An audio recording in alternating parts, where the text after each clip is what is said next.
Assalamualaikum, halo semua, doa terbaik buat kalian. Mumbai adalah kota metropolis dengan hiruk-pikuk dan klub malamnya yang glamor. Tetapi di pinggiran kota yang jauh dipenuhi dengan perumahan kumuh, di mana sebagian besar dihuni oleh orang-orang yang sedang mencari pekerjaan di Mumbai. Pada tahun 1965 hingga 1966, berita pembunuhan orang yang tidur di trotoar jalan Mumbai mengejutkan banyak orang. Semua korbannya adalah orang miskin, gelandangan, pengemis, dan para tunawisma. Ketika semua orang menyadari bahwa ada seorang pembunuh berantai beraksi di kota itu, dia dikenal dengan Jack the Ripper from India. Pria, wanita, anak-anak, bahkan bayi sekalipun menjadi korban kesadisan dari Jack the Ripper itu. Walaupun korban yang dibunuh secara acak, namun modus operandinya sama, yaitu mereka diserang pada malam hari saat tidur. Semua korban yang meninggal karena kepala mereka hancur dengan hantaman benda keras dan tumpul. Dalam 1 tahun, serangan mematikan tersebut telah melukai 19 korban jiwa, di mana 9 korbannya meninggal dunia. Polisi belum mampu menangkap pelakunya, dan orang-orang mulai kembali ke rumah mereka di malam hari. Hiruk-pikuk ketakutan telah mencengkeram pinggiran kota, dan beberapa kelompok berusaha main hakim sendiri. Mereka membawa beberapa senjata untuk berjaga-jaga di malam hari.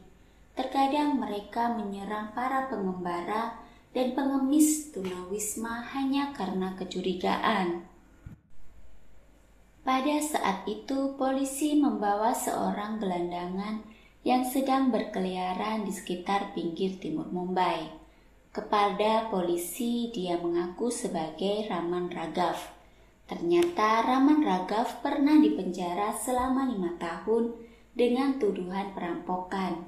Dia juga membunuh saudara perempuannya dengan beberapa luka tusukan setelah memperkosanya. Namun polisi tidak menemukan apapun terkait kasus pembunuhan berantai itu dan mereka pun melepaskannya. Pada bulan Agustus 1968, pembunuhan kembali terjadi dan banyak memakan korban. Sampai pada akhirnya Ramakan Kulkarni, polisi muda, mengambil alih kepala divisi kejahatan. Hampir 2.000 personil polisi dikerahkan menyebar ke seluruh kota untuk berpatroli. Pada 27 Agustus 1968, Kepala Polisi Kulkarni dan tim menemukan si pembunuh berantai itu. Dia hanya seorang pria yang tampak tidak mencolok, tanpa tujuan berkeliaran di jalan-jalan kotor, membawa payung dan berbagai benda aneh di tubuhnya. Seperti bawang putih, debu teh, potongan kertas dengan angka matematika tertulis di atasnya. Dia ditemukan secara kebetulan oleh seorang subinspektur Alek Fialho yang mengenalinya dari arsip foto dan deskripsi yang diberikan oleh beberapa saksi yang selamat dari tragedi tersebut. Dan juga karena kemeja dan celana pendek yang dikenakannya berlumuran darah serta kaki penuh lumpur. Alex menahan dan menggeledahnya di hadapan saksi penting dari daerah sana. Tersangka mengaku bernama Raman Raghav, tetapi catatan lama mengungkapkan bahwa ia memiliki beberapa nama samaran, seperti Cindy Dalway, Talway, Anna, Tambi, dan Veluswamy. Setelah melakukan kecocokan sidik jari dengan yang tercatat sebelumnya, menyatakan bahwa tersangka memang Raman Raghav dan ia pun ditangkap. Tidak banyak informasi tentang masa lalu dan kehidupan dari Raman Raghav. Ia digambarkan sebagai pria tinggi dan tegap. mempunyai pendidikan rendah, dan seorang tunawisma.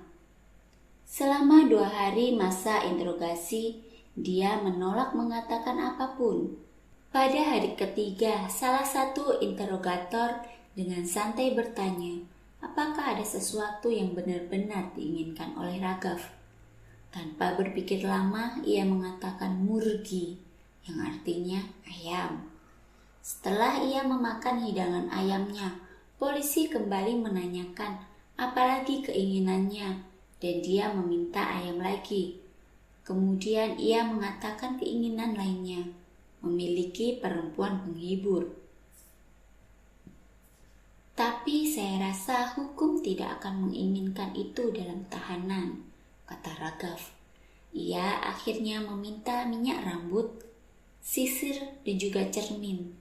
Raghav memijat seluruh tubuhnya dengan minyak kelapa, meresapi aromanya, menyisir rambut, dan menatap kagum pada wajahnya sendiri di cermin. Lalu ia bertanya kepada polisi apa yang mereka inginkan darinya. Petugas polisi pun mengatakan bahwa mereka ingin tahu tentang pembunuhan yang dia lakukan selama ini. Raghav memberitahu semua tentang itu dan membawa polisi ke semak-semak di area koloni di mana ia menyembunyikan senjata yang dia pakai untuk membunuh para korbannya, sebuah linggis besi, pisau, dan senjata lainnya. Dalam pengakuannya kepada polisi, ia mengaku membunuh 41 orang, meskipun polisi yakin bahwa kemungkinan korbannya lebih daripada itu. Dia mengatakan bahwa ia dengan sukarela melakukan pembunuhan atas perintah Tuhan.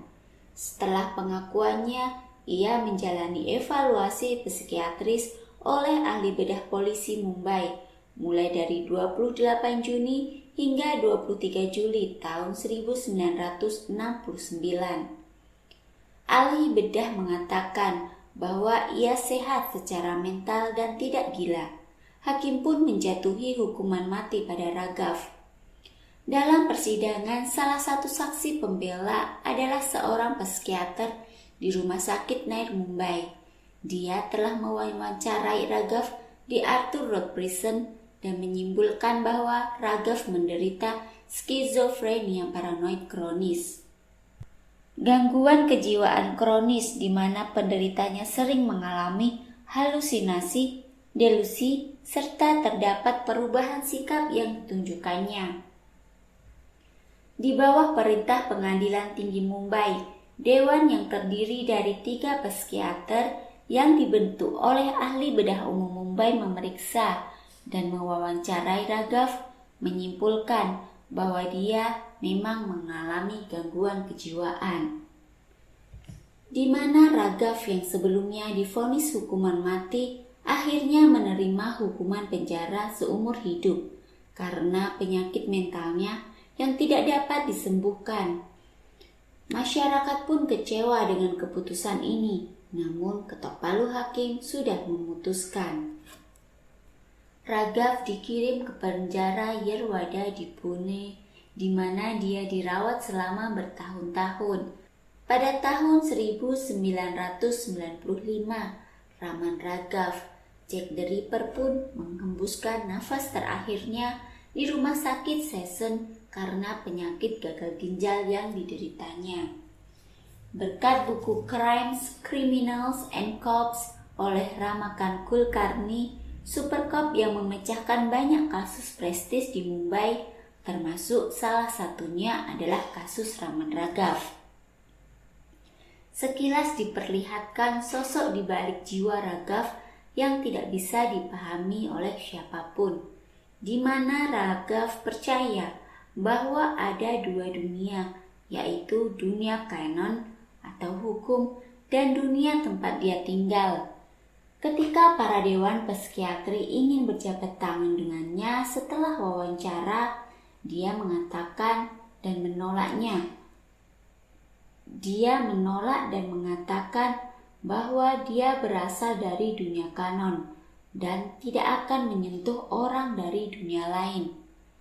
Keyakinan yang kuat bahwa setiap orang mencoba mengubah jenis kelaminnya, tetapi mereka semua gagal karena keyakinan penuh bahwa dia adalah sakti atau kekuatan. Keyakinan bahwa orang-orang terus-menerus menggodanya untuk melakukan hubungan homoseksual.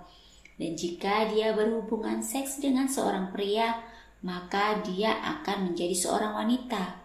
Sebuah keyakinan bahwa dia ada 101% laki-laki tulen. Bagaimana menurut kalian dengan sosok Raman Raghav ini? Tulis di kolom komentar ya. Mohon maaf jika ada kesalahan penyebutan nama ataupun lainnya. Terima kasih sudah bergabung di Nongkrong Bareng Emak. Sampai di sini ceritaku. Semoga hari kalian selalu menyenangkan. Wassalamualaikum.